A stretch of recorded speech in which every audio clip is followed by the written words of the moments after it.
અમરેલીમાં આઈજીની ઉપસ્થિતિમાં વ્યાજખોરી મુદ્દે ખાસ લોક દરબારનું આયોજન કરવામાં આવેલું હતું. આઈજીએ લોકોના પ્રશ્નો સાંભળેલા હતા. અમરેલીમાં વ્યાજખોરના દૂષણ સામે આઈજીની ઉપસ્થિતિમાં ખાસ લોક દરબારનું આયોજન પોલીસ હેડક્વાર્ટર્સ ખાતે કરવામાં આવ્યું. તેમાં વ્યાજખોરીના કુચક્રમાં ફસાયેલા લોકો પાસેથી ફરિયાદો સાંભળવામાં આવેલી હતી. તેમજ લોકોને વ્યાજબી દરે લોન મળી રહે તે માટેની પણ વ્યવસ્થા પોલીસ દ્વારા કરવામાં આવેલી હતી.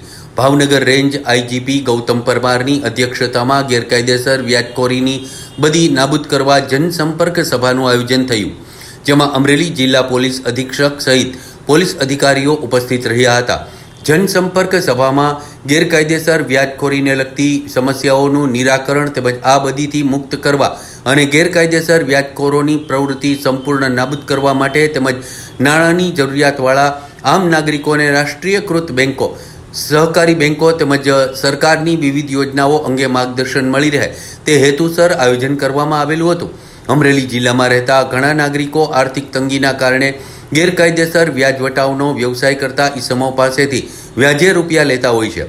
જે આવી ગેરકાયદેસર પ્રવૃત્તિ આચરનારા ઈસમો ઊંચા વ્યાજે રૂપિયા આપતા હોય છે અને બાદ ભોગ બનનાર વ્યક્તિ તે ઊંચું વ્યાજ ચૂકવતા રહે છે, જેમાં મુદ્દલ રકમ કરતાં ઘણી બધી વધુ વ્યાજ રકમ ચૂકવવી પડે છે.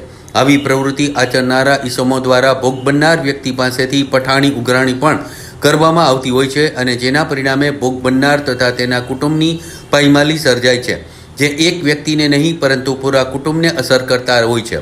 આવી ગેરકાયદેસરની પ્રવૃત્તિ સદંતર બંધ કરવા અમરેલી જિલ્લા પોલીસ દ્વારા ગેરકાયદેસર વ્યાજખોરી અંગે આ જનસંપર્ક સભાનું આયોજન કરવામાં આવેલું હતું.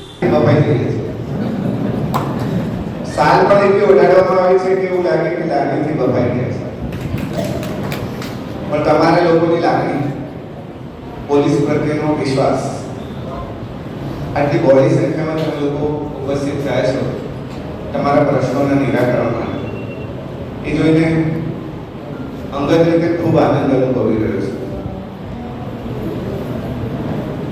જે એસપી શ્રી વાત કરી 1950માં શું પરિસ્થિતિ હતી, એના પછી પણ શું પરિસ્થિતિ. રાજ્ય સરકારે એકાદ 1.5 વર્ષ પહેલા જ્યારે પ્રશ્નને હાથ પર લીધો ત્યારે રાજ્યભરમાં વ્યાજખોર વ્યક્તિઓ પર કડકાઈથી પગલાં લેવાનું નક્કી કર્યું અને તોતિક વ્યાજ વસૂલતા લોકોની સામે કાનૂની કાર્યવાહી કરવાનું શરૂ થયું. કાનૂની કાર્યવાહી